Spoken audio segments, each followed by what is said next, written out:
is the key. Oh man, knowledge is the key. You are welcome to the winning platform tagged Winning by Knowledge. The Holy Spirit is a divine facilitator, but not a replacement for the human brain. Knowledge, wisdom, and understanding are three keys that propel great success. The grace of God has brought us freedom, divine enablement, and unlimited favor. However, the grace that is abused will be lost.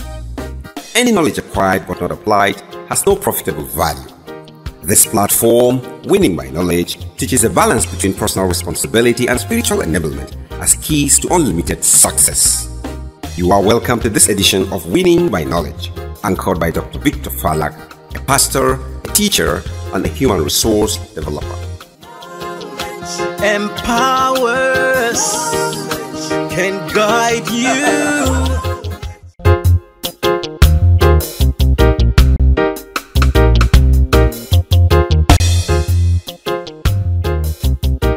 Ethics on preaching. Are we there? Yes, I know we are all preachers by the grace of God. But there are little things that we need to learn. Church workers who are here with their pastors also need to learn some little mistakes at times that will always occur, during ministration and all that, so we can put them in proper perspectives. Praise the Lord. Number one, appreciate the opportunity to minister. Praise the Lord. In 1 Timothy chapter 1 verse 12, and I thank Christ Jesus our Lord, who has enabled me, because he counted me faithful, putting me into the ministry. The privilege you abuse today will be lost tomorrow. Can you say that to your neighbor? Say, the privilege you abuse today.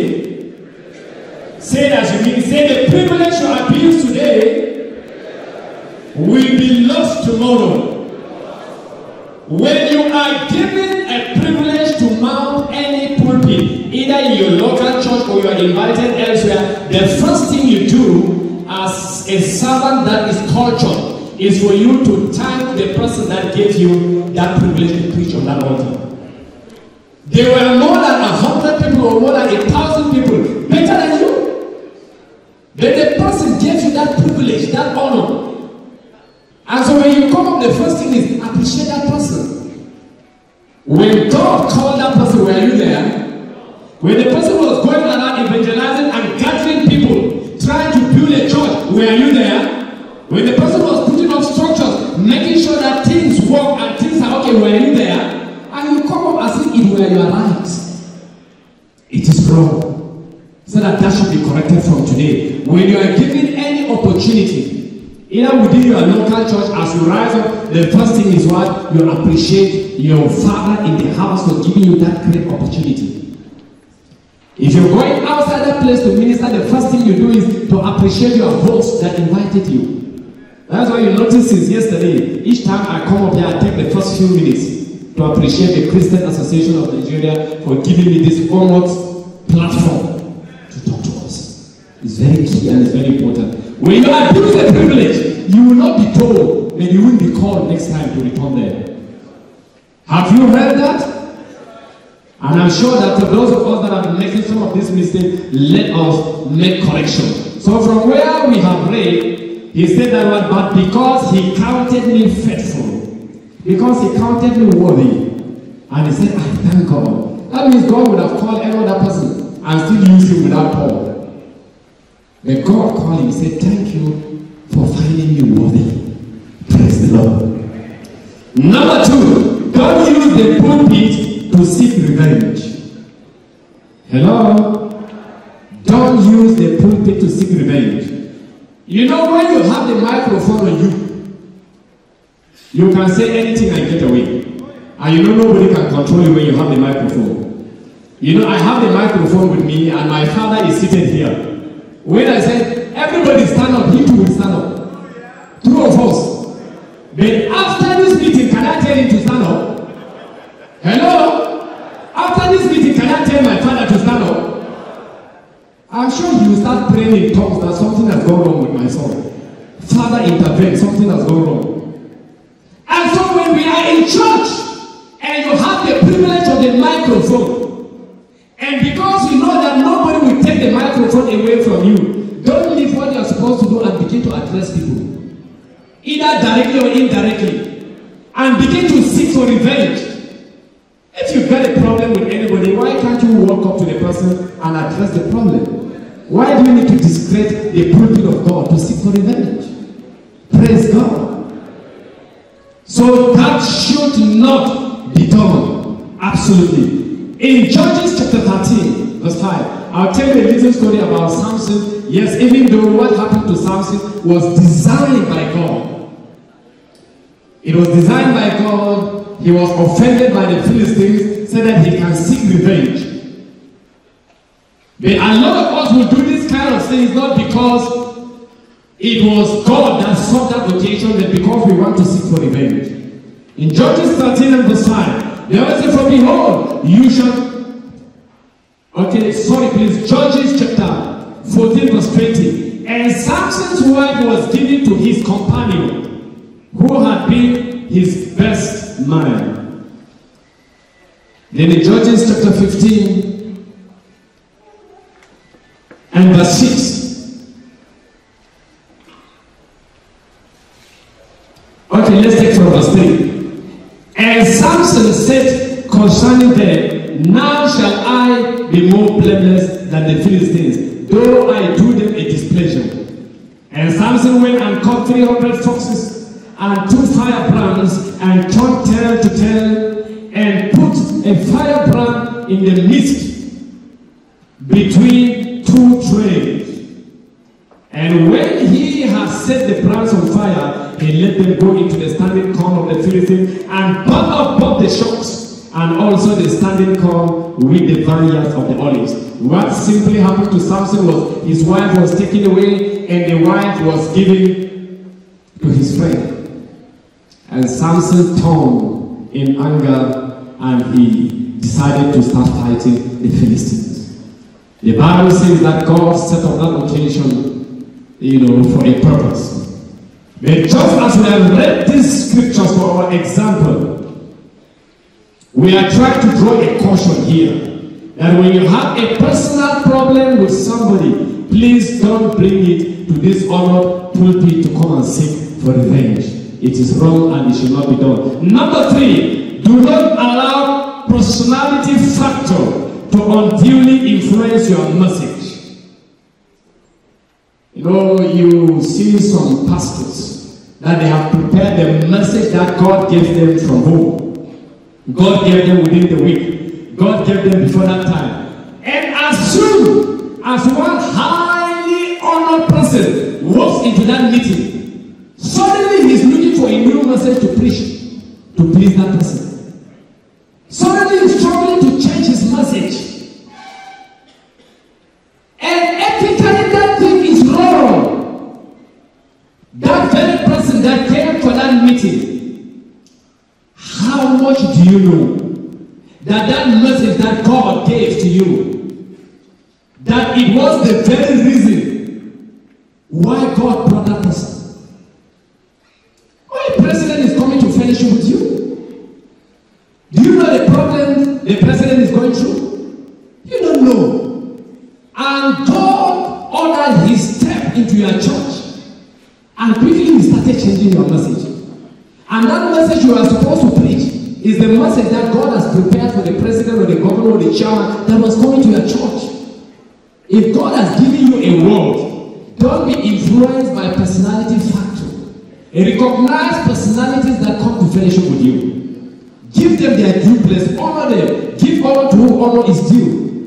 But don't misplace the priority of abandoning. Haven't you seen where you preach and at the end of the day someone will tell you, man of God, that thing you said was for me. But when you are planning for the message, was the person there? That's why you don't plan for a message, get into where you're supposed to preach, and suddenly you begin to make a change to your message because you saw somebody in church. That should be stopped. In Acts chapter 10 verse 34, then Peter opened his mouth and said of a truth, I perceive that God is no respecter of persons. The word that you have is not your word, is the word of God. And make sure that what you say the word as God has given you the word. Praise the Lord. Number 4, do not share weaknesses you are yet to overcome. Do not share weaknesses on the pulpit that you are yet to overcome. You must know that first and foremost, as a pastor, you have a duty to carry the people along. When they are discouraged, you have a duty to encourage them. When they are lost, you have a duty to guide them right. When everybody is crying because things have gone wrong, and if one person must be left not crying, not because the person doesn't have pains, but because he must own up to the duty and the responsibility of a leader, must be you, the pastor, that is leading the people. And so you don't come on the pulpit and you begin to tell people that this issue of temptation with money is a difficult thing. Me too, I'm still struggling with it. I'm still struggling with this money. I will borrow at times, I will not pay. This thing is not easy. As you are struggling with it, I am also struggling with it. Have you helped the people or you have destroyed them? When they now go on to graduate to the next level of what they do, they will tell you, even the pastor must be doing it. Is it that easy? Even the pastor himself. And they begin to make reference, not to the Bible, but the pastor said. The pastor said. Even the pastor said he is struggling with it. Even the pastor said. So if you have challenges that you are yet to overcome, don't stand before your congregation and share it. It's ethically wrong. Yes, it is right and it is the truth that you are going through that challenge. You don't do that, you cause a lot of people to fall. You don't do that. And you don't portray yourself as a true leader. Those things are for you. The challenges that you have overcome, you share the testimony to encourage the people. You see the testimony of David. The bears came, the young lions came, this one came. I told him, who is this uncircumcised Philistine? He shared a testimony that encouraged the people around that wanted to discourage him. He shared a testimony with them. Are we saying that David didn't have challenges? As we are talking, as at that point, you need to understand that David had challenges. Saul was running after his life. Saul wanted to kill him. He had challenge more than any other person. But when he was confronted with a problem, he didn't say, this little me, this me that Saul is even looking for me to kill me. But he said, the bears came and I tore the bears. The young lion came and I caught the young lion. What was he doing? He was fueled in the spirit of the people. Because all day that were around, his elder brothers and all that, this troublemaker, this small boy, what brought you here? You left the sheep in the field, what brought you here? And all that. So they saw him as one that had no solution to the problem. But to God be the glory, he behaved like a leader. When men said you are going back, you tell him I'm going forward. Men are saying it is not possible, you say I'm seeing possibility. There's no rain, there's no rain in the land. You are saying, can you see the cloud gathering? I can see that. That is the language of a leader. You don't go and begin to speak the same language that men are speaking and all that. Then who are you leading? Why are you there? And so we need to understand all these ministerial ethics when we get to the pulpit. And we know that we have a duty to carry people upon our shoulder. The words you say, you wouldn't know how many people you are healing.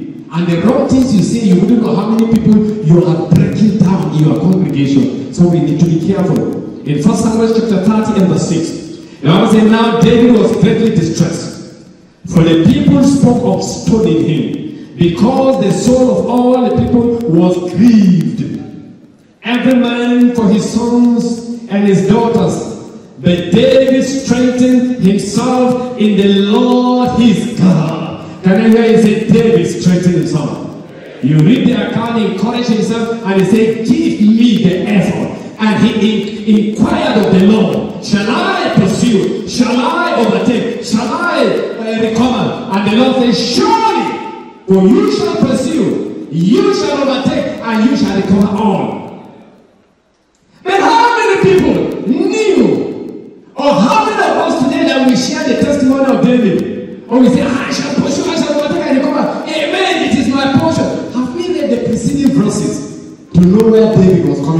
He was coming from a position to where he is. Praise the Lord. His own very people were talking of what? Stoning him. The Bible said David went. And after weeping, he suddenly discovered that that was not the way to go. And he sought of the Lord. He encouraged himself in the Lord. Praise the Lord. Number 5. Do not suspend ministration for trivial reasons. By trivial, I mean small reasons. Praise the Lord. Don't suspend ministration. You find a minister more often than not preaching and preaching and preaching. And when you are preaching, people are connected to your spirit.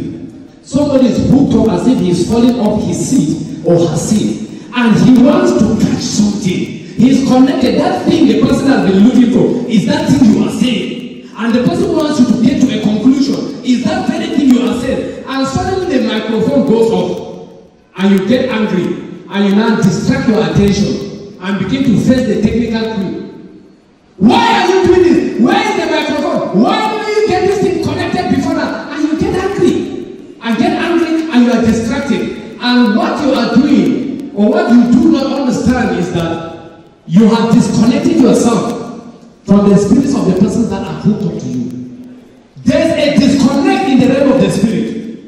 And you need to understand that. I preached severally in church. And at times the generator will go off because those that are supposed to do that were careless. And I have warned them that if you don't do your work, I'm preaching and the generator goes off, don't run out of your seat that you want to go and fix the generator. Number 1, you are being distracted. You are not following the word. Number 2, you are creating the wrong impression. Oh, the devil. I said it's not any devil. What happened? Oh, the battery is dead or the plug is weak. And I asked you, didn't you know I'm supposed to preach this morning? And if you know I'm supposed to preach, don't you know that you are supposed to have enough fuel or a good plug? You ran out of fuel. I'm supposed to preach for 1 hour. And service will last for 3 hours. So don't you know the quantity of fuel you need to run the generator? And so once it happens, you don't distract anybody in the church. I continue with my work. And until I am done. I have done that practically. So don't get yourself distracted. At times you see some clergies, mic goes off, and you can see the expression of their anger. You can see their emotions on them. You can see how angry they are. And what message are you teaching the people? You divert your attention. And it is at that point that the devil has won over you.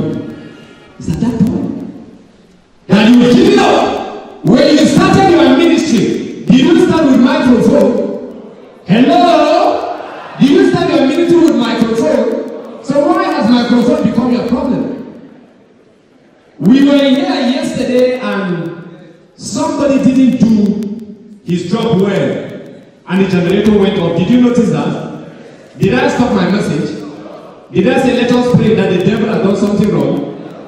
When we were done here, the person was squarely addressed. Somebody did something absolutely wrong that the person shouldn't do. Because I gave a strict instruction that this program should run on generator. And there was diesel in excess of supply. But for whatsoever reason, somebody wanted to save the diesel. The person went connected to NEPA and disconnected from diesel. And while we were on, NEPA decided to tell us, good morning, brethren. How is your program going on? And I refused to answer their call. Praise God. I refused to answer their call. So they took power. And I didn't want to bother about it. And all that. So those things are ethics and they are discipline you need to culture. Imagine the living what I was doing. And I'm running around trying to talk to technical and all that. I'm sure a lot of you here will have been disappointed in me. And as you will be disappointed in me, that's how your members will be disappointed in you if you do such things. When you are connected, you are high in the spirit, please, whatever that happens, don't disconnect yourself. Praise the Lord. As our father, Bishop David Oyedepo, will always say, that when there was no microphone, they used mouth-crophone. Can I hear you say mouth-crophone? That's the testimony of our father. I have sat under him for many years. And I have learned too many things under him. Praise the Lord. Said he used microphone, and that thing entered me. Many years it entered me. Take your electricity, the microphone will go ahead and do the job. And may we learn from that. In the name of Jesus Christ. Praise the Lord. In Song of Solomon 2 verse 15, the Bible says that take us the foxes, the little foxes that spoil the vines. For our vines have tender grapes. So please let us not allow the little foxes to spoil the message you are anchored on. In the Living Bible translation, it says the little foxes are ruining the vineyards. Catch them, for the grapes are all in blossom. May the Lord give us understanding in the name of Jesus. Number 6, avoid self-imposed altar call. And I have a word of wisdom for you here that says, do not help divinity to handle that which is divine. Tell your neighbor, do not help divinity. Say, do not help divinity to handle that which is divine. Do the responsibility that is given to you, and the one that is God's, leave it to God. If the ark wants to fall and it's not your duty to hold the ark, leave it. Praise the Lord. At times we preach in our churches and we make altar calls at the end of the preaching. And people don't come out from altar call. And you discover that some pastors start getting irritated. You mean I have preached for all this 1 hour, nobody wants to give his life to Christ? You get irritated, you get angry. People are here. You don't want to give your life to Christ and all that. When did you become the Holy Spirit? Let me ask you this question. The Bible says, for he shall convict the world of sin. Your own is to preach. When the word enters him, allow the Holy Spirit to do the conviction. Praise God. You preach a message and say, those that are sick, come and let me pray for you. And nobody comes out. The simple meaning is that you have a congregation that is healthy. You should give God some praise for that. You have a congregation that is healthy. Why are you getting so angry? You mean there's nobody here that is sick? I want to pray for you. Don't go home with that sickness. Are you the one that put the sickness in their body? Are you the one? So why are you telling them don't go home with the sickness? I preach when I make altar call and nobody comes out and says, oh, to God be the glory. I preach and make altar call for those that are not born again. Nobody comes out and says, oh, to God be the glory. If Jesus comes now, we are all going to meet in heaven. So don't take the responsibility of the Holy Spirit to begin to do your own. Don't get irritated on the altar that because I preach and nobody got born again. What is your own? You are a vessel. Deliver the message. You have delivered the message. Go your own. If God is the one that gave you the message, I preach the message and I pass my own message and whatever it is, and all that. If my own duty is to pray, is to fast, is to lay hand on you, to pray for you, and for you to get healed. If I've done what I should do, and I prayed in the name of Jesus Christ, and I lay hand on you, and all that, if you are still blind and your eye doesn't open, why should I have a sleepless night? When did I become God that today this eye was open? Oh, I died here. I died. If you die, other people will take over the job, and the work will still continue. Praise the Lord. So if things don't work and I have done the needful of what God asks you to do, do what God asks you to do. Do the right thing that God asks you to do. At times, some of the things that you get irritated about, that you lay hand on somebody, they are miracles, that they are instant miracles. They are instantaneous miracles. They happen there. And they are miracles that happen with process of time. It happens with process of time. You have prayed for the person, and gradually, the healing is taking a process of time. God has done the work. God has healed the person, and it's taking a process. The recovery is taking a process. And suddenly you are getting irritated about it.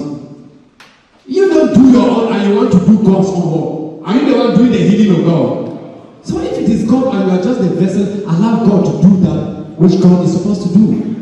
In John chapter 6, verse 44.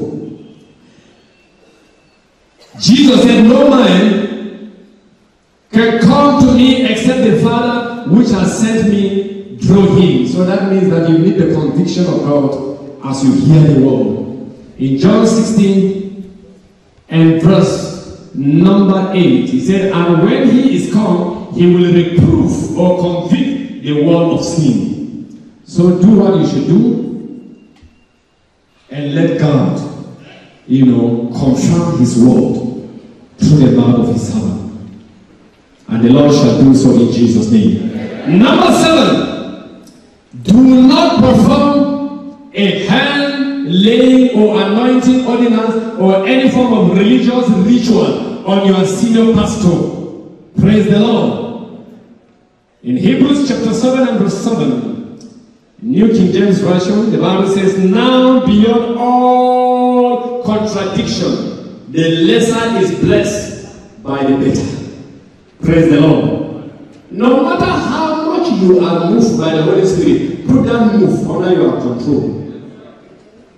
Don't call out your senior or your spiritual father and say the Holy Ghost is moving on me. I want to lay hand on you. I want to anoint you. This abuse is happening. It happens. And a father is kneeling down and a son is anointing a father. How did we get here? King Solomon said, I look under the sun and I see an error. Let that not happen. As leaders that are here, let that not happen. Let us not break scriptures. Let us not break scriptures. Praise the Lord. Do not lay hands on your senior pastors. Do not anoint your senior pastors and all those related ordinances, please don't. Number 8, avoid unauthorized ministration. Leviticus chapter 10 verse 1 to 2.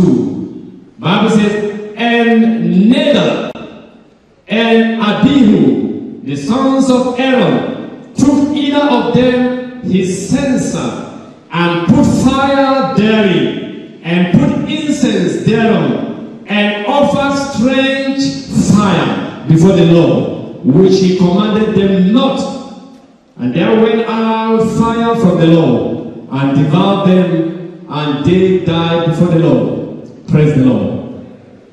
I use that instance of a strange fire to draw the inference of what I want to share with us. That as ministers, when you are given the opportunity to preach, when you are given the opportunity to preach, and you are given a topic that you are supposed to preach on that topic, please make sure that you concentrate on what you were asked to do. There are persons that are invited, come, pray, and bless my people. And they suddenly get to the place, and he will tell you the Holy Spirit is moving and he starts doing fundraising. And your host who invited you did not send you to come and do fundraising. And you'll be offending your host, even unknown to you. If you are ministering, even if the Holy Spirit lays upon your heart to do a particular thing different from what you were there to do, take permission from your host. Discuss with your host. I was once ministering in Redeemed People Mission in this city, and I had the leading to anoint the people. I was actually talking to them on entrepreneurship and financial prosperity. But when I was done, I had the leading to anoint them. And I didn't make that mistake to say, give me oil, because I have my microphone. So quietly, when you are ministering and you need to get some break, you apply some wisdom. They are part of the things you learn in ethics. So at times you can tell the choir, please choir, give us 5 minutes to refresh ourselves. Are you hearing that? And so while the choir is refreshing that, go go and talk with the pastor or your host. So I had to get into the office with the pastor or the host. Nobody knew apart from myself and himself. I told him, this is what I have in my heart to do that. He said, go ahead. I said, go ahead. And so I can do that without offending. So quickly he got me oil to get that done. Please, it is important. It's very, very important. When you are given an assignment to perform, keep to the assignment that is given to you. If you have any reason to deviate from there by reason of divine direction, please discuss with your host. The spirit is subject to the prophet. Discuss with him. Control that something. Control that spirit and discuss with your host. When you do things right, next time you come back there again. Praise the Lord. Just like one pastor Chukwuka used to say in Living Faith Church, Port Harcourt, you know, that when you thank God, oh, Pastor Arenu, sorry. He said, when you thank God, God will cause you to return again. I won't forget that word. Each time we have Thanksgiving service, he said, when you thank God, God will cause you to return for another Thanksgiving. That means God will give you another blessing and will make you to return again. And so when you are giving the altar or the pulpit and you use it to the glory of God, next time your host will invite you to come back again. If you are invited once and you are never invited again, go and watch the message you preach. Something has gone wrong. Go and watch your message. The person thought at the first instant he wanted. After the first time, 2 years, 3 years, 4 years, 5 years, 10 years, he has not even called you again. Something has gone wrong. God will help us. In Jesus' name. Number 9, do not make another altar call after your senior pastor's altar call. This is another thing that happened among younger or junior pastors. Your own senior pastor has preached, he has made altar call, he has done every other thing, and you come up and you have become more spiritual than your father now.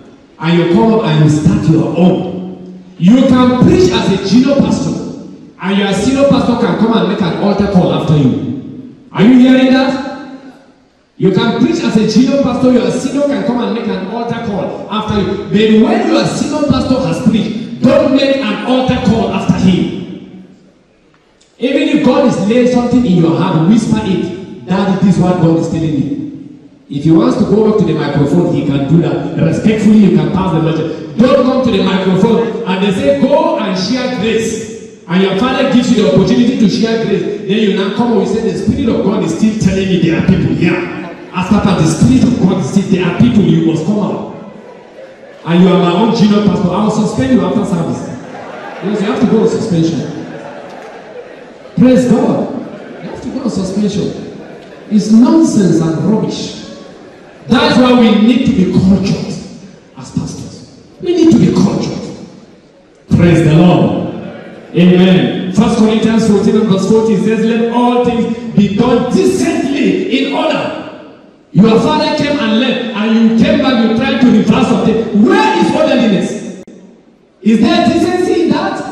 Is there orderliness in that? Then we need to avoid it. Those mistakes that we have made, we are here to correct ourselves. Hello? We are not judging anybody. Don't live here and say, this is my pastor, you are a teaching, and you are saying, hey, God catch this, our pastor. Thank God he came here. We are here to do what? To build and correct ourselves together so that we can be better. We are not here to make judgments on anybody. We are here to build ourselves for a singular purpose, the body of Christ. Praise the Lord. So that when we live here and tomorrow I visit your church, you say, man of God, things are better now after that conference. I will thank God to know that I'm fulfilling my ministry. That's the essence of why we are here. Praise the Lord. Number 10. Do not give your pulpit to someone you know that has a conflicting vision to your own. Did you hear that? In Matthew chapter 15 verse 1 to 6. Then the scribes and Pharisees who were from Jerusalem came to Jesus saying, why do your disciples transgress the tradition of the elders? For they do not wash their hands when they eat bread. He answered and said to them, why do you also transgress the commandments of God because of your tradition. You can see two conflicting traditions there, two conflicting doctrines there.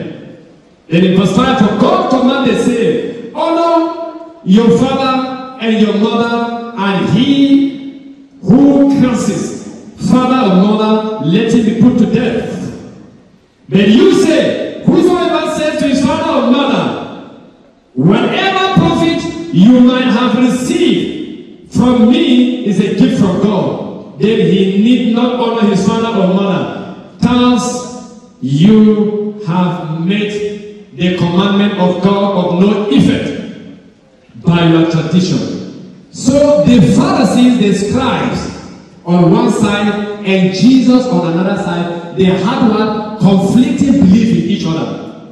One belief in the tradition of the elders. Their doctrine was that of the elders. But Jesus believed in that which was of God. And so they began to argue with each other. And if you, by any reason, have persons that have conflicting vision with you, please don't give them your pulpit.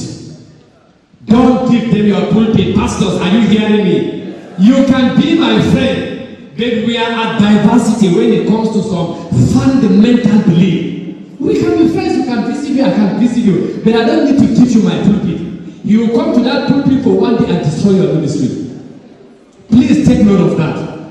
And that is why when you invite people, know who you are inviting. How much do you know about the person that you are inviting? You know that this person conflicts with you on a lot of grounds and you are handing over your pulpit to that person. You are making a great mistake. You're making a great mistake. Praise the Lord. I know of one or two, a very senior minister in this nation, an international of international repute. I've listened to him, I've listened to his video. He believes that masturbation is not sin. I'm sure you know what is masturbation. He believes that masturbation is not sin.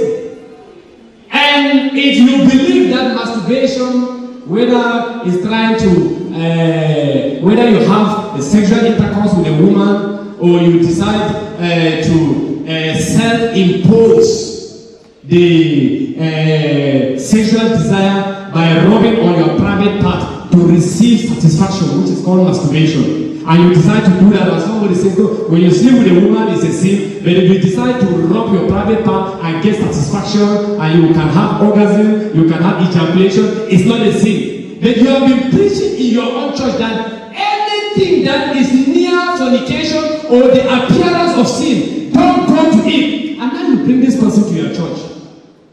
And the person leaves your members with the mindset that masturbation is not a sin.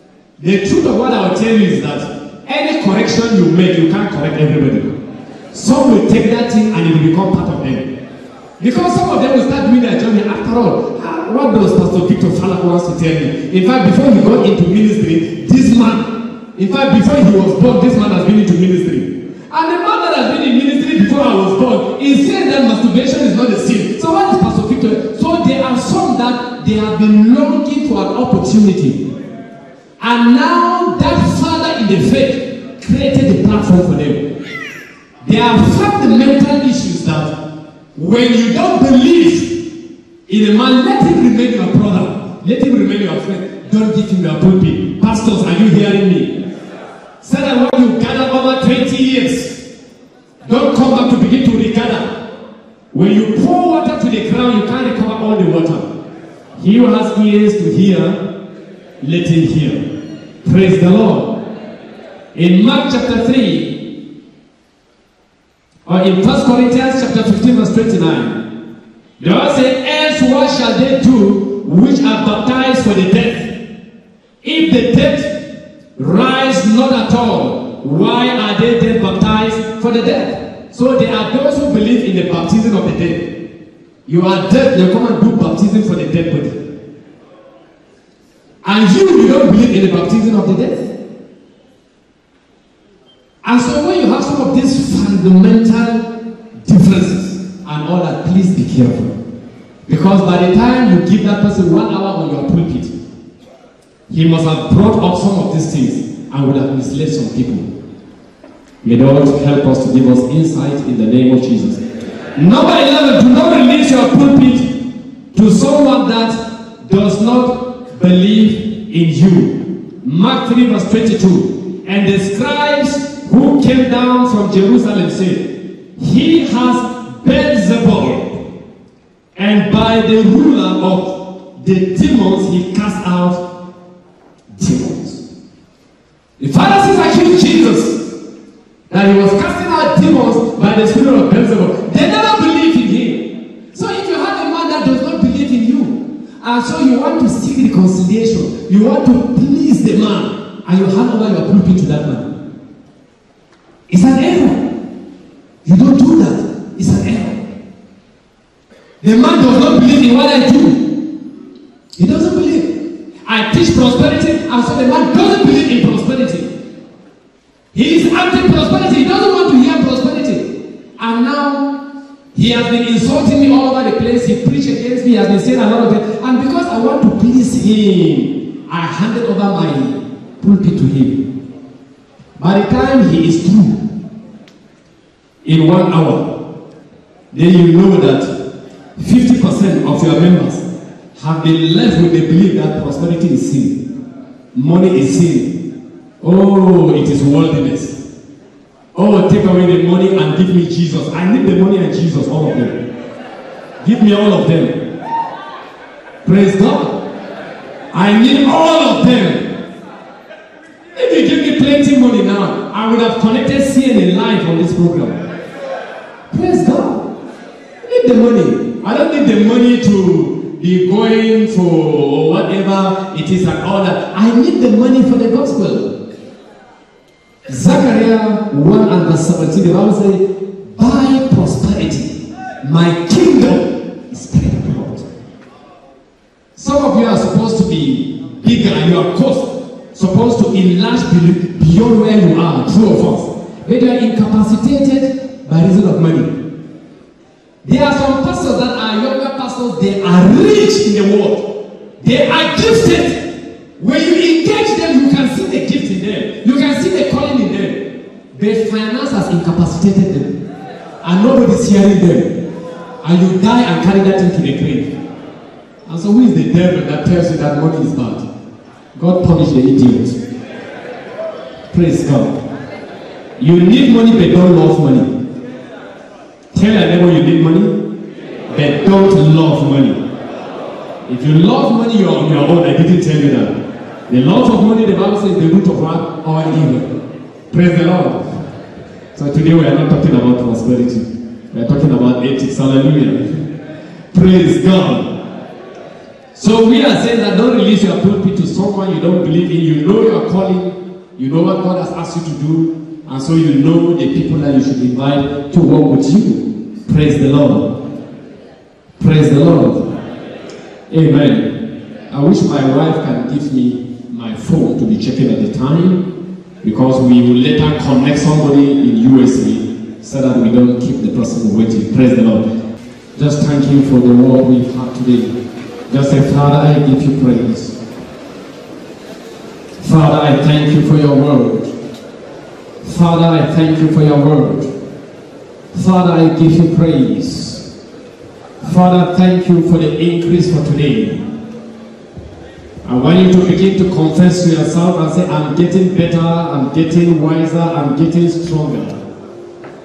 Father, we thank you. Talk to God. I can't hear you appreciating God. Say, Father, I give you good praise tonight. Thank you for the word. Thank you for the understanding. Thank you for speaking to us again this morning. Thank you for the understanding. Thank you for the increase in knowledge. Thank you for the increase in wisdom. Thank you for the increase in understanding. Thank you for taking us to another height. Thank you for bringing us to a new level. Father, we give you praise. Father, we give you praise. Father, we give you praise. Father, we give you praise. God has said, My people, yes, my people are destroyed for lack of knowledge. So win by knowledge. Knowledge is the key. So win by wisdom. Wisdom is the key. So win by understanding.